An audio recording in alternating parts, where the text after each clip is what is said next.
おはようございます。ニャンニャンフルーツパラダイスです。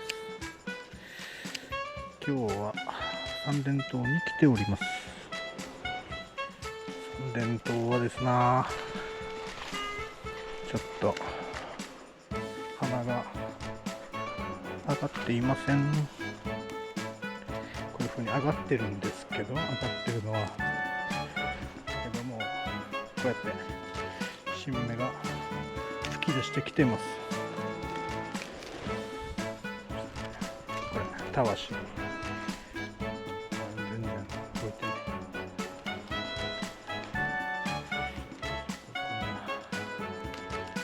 来てるんで、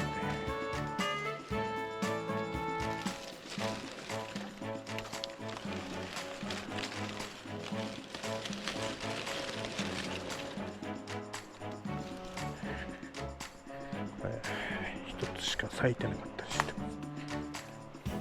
これ玉があるのも一応ワンチャン来てるんでもったいないんですけど、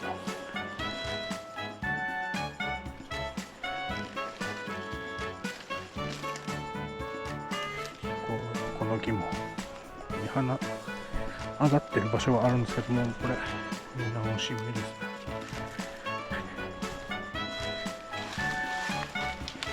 ここから咲いてきてる。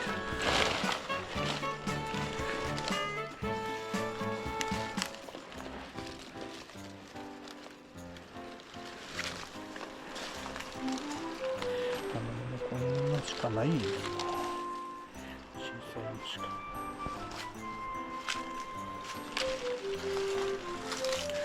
小さいのしか。これ新芽にしか来てないですね。